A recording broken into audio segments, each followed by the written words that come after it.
Hi all welcome to my channel. ಎಲ್ಲರೂ ಹೇಗಿದ್ದೀರಾ? ಎಲ್ಲರೂ ಚೆನ್ನಾಗಿದ್ದೀರಾ ಅಂತ ಭಾವಿಸ್ತೀನಿ. ಇದು ಪ್ರತಿಮಾ ಲಾಗ್ಸ್ ಕನ್ನಡ. ಮೊದಲಿಗೆ ಇವತ್ತು ಶುಕ್ರವಾರ, ಅಮಾವಾಸ್ಯೆ ಶುಕ್ರವಾರ ಆಗಿರುತ್ತೆ. ಮೊದಲಿಗೆ ಇಲ್ಲಿ ಬೆಳಗ್ಗೆಲ್ಲೇ ಬೇಗ ಎದ್ದು ಮನೆಯೆಲ್ಲ ಕ್ಲೀನ್ ಮಾಡ್ಕೊತಾ ಇದ್ದೀನಿ. ಯಾಕೆ ಅಂತ ಹೇಳಿದ್ರೆ ಇವತ್ತು ಶುಕ್ರವಾರ ಅಮಾವಾಸ್ಯೆ ಆಗಿರೋದ್ರಿಂದ ಎಲ್ಲ ಮನೆಯೆಲ್ಲ ಕ್ಲೀನ್ ಮಾಡಿ ದೇವಸ್ಥಾನಕ್ಕೆ ಹೋಗೋಣ ಅಂಥೇಳಿ ಪ್ಲ್ಯಾನಿಂಗ್ ಮಾಡಿದ್ವಿ. ಹಾಗಾಗಿ ಮಗಳಿಗೂ ಬೇರೆ ಹುಷಾರಿಲ್ಲ, ಯಾಕೋ ಗೊತ್ತಿಲ್ಲ, ನಮ್ಮ ಟೈಮೇ ಸರಿಯಾಗಿಲ್ಲ. ಮನೇಲಿ ಪ್ರತಿಯೊಬ್ಬರು ಒಬ್ಬರ ಮೇಲೊಬ್ಬರು ಹುಷಾರು ತಪ್ತಾನೇ ಇದ್ದಾರೆ.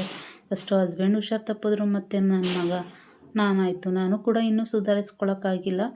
ಆಗಲೇ ಮಗಳು ಕೂಡ ಹುಷಾರು ತಪ್ಪಿದ್ದಾಳೆ. ತುಂಬಾ ಬೇಜಾರಾಗ್ತಿದೆ. ಏನಕ್ಕೆ ಈ ಥರ ಆಗ್ತಿದೆ ಅಂತಲೇ ಗೊತ್ತಾಗ್ತಿಲ್ಲ. ಯಾವ ಕೆಟ್ಟ ದೃಷ್ಟಿ ನಮ್ಮ ಮೇಲೆ ಬಿದ್ದಿದೆಯೋ, ಯಾವ ಕೆಟ್ಟ ಕಣ್ಣು ನಮ್ಮ ಮೇಲೆ ಬಿದ್ದಿದೆಯೋ ಅಂತಲೂ ಗೊತ್ತಾಗ್ತಿಲ್ಲ. ಏನೋ ಗೊತ್ತಿಲ್ಲ, ಅವಳಿಗೆ ಜ್ವರ ಇಲ್ಲ, ಶೀತ ಇಲ್ಲ, ಕೆಮ್ಮು ಇಲ್ಲ, ಏನೂ ಇಲ್ಲ. ಇದ್ದಕ್ಕಿದ್ದಂಗೆ ಸುಸ್ತು ಅಂತ ಹೇಳ್ತಾಳೆ. ಏನು ಕೊಟ್ಟರು ಊಟ ಮಾಡಲ್ಲ, ವಾಮಿಟ್ ಮಾಡ್ತಾಳೆ. ಫುಲ್ ಬೇಜಾರಾಗ್ಬಿಟ್ಟಿದೆ.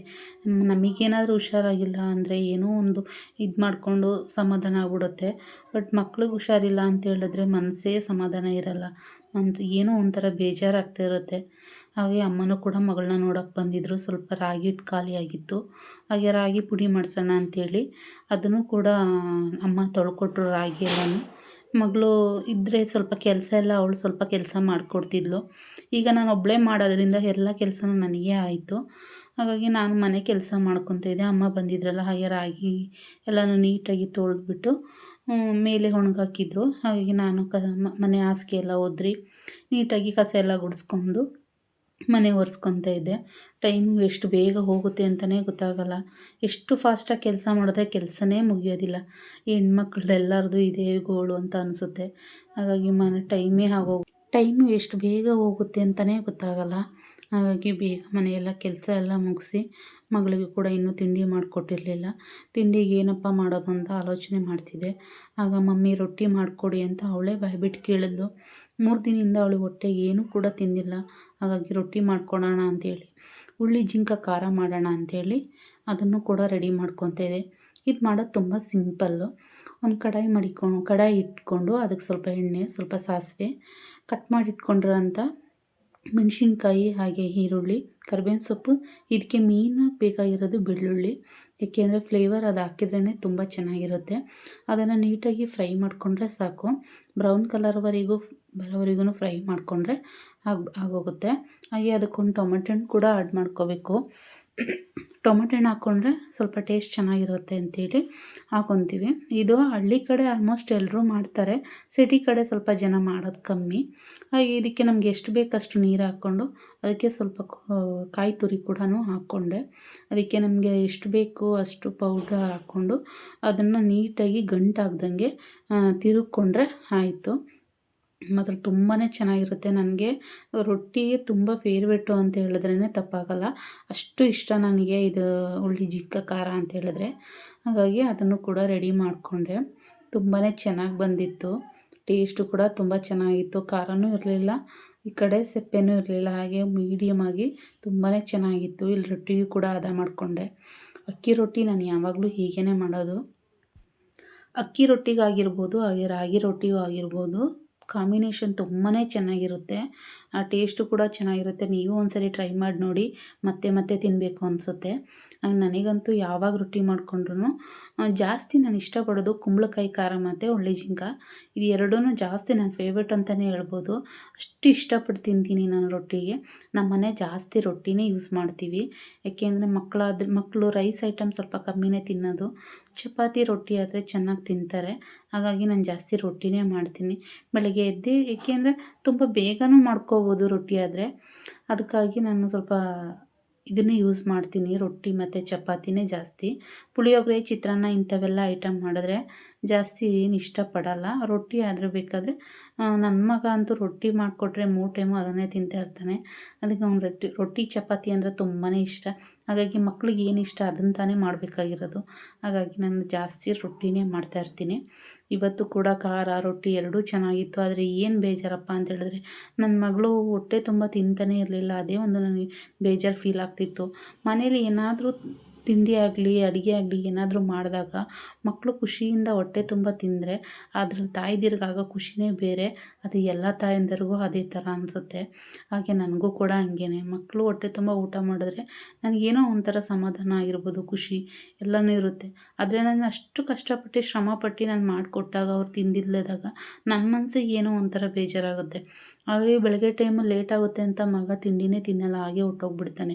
ನಾನು ಅವನಿಗೆ ಏನಾದರೂ ಮಾಡಿ ಬೈದು ಅವ್ನಿಗೆ ತಿಂಡಿ ತಿನ್ನಿಸೇ ಕಳಿಸೋದು. ಅವ್ನು ತಿಂಡಿ ತಿಂದ್ಬಿಟ್ಟು ಹೋಗಿಲ್ಲ ಅಂತ ಹೇಳಿದ್ರೆ ನನ್ನ ಮನ್ಸಿಗೆ ಸಮಾಧಾನನೇ ಇರಲ್ಲ. ಹಾಗಾಗಿ ಅವಳು ಕೂಡ ತಿನ್ನೋಕ್ಕಾಗ್ತಾಯಿಲ್ಲ ಅವಳ ಕೈಲಿ, ಕಷ್ಟಪಟ್ಟು ಹೆಂಗೋ ಆಯಿತು ಆಯಿತು ಅಂತೇಳಿ ತಿಂದಳು. ಸಂಕಟ ಪಟ್ಕೊಂಡು ನನಗಂತೂ ತುಂಬಾ ಹೊಟ್ಟೆ ಉರಿಯಿತು.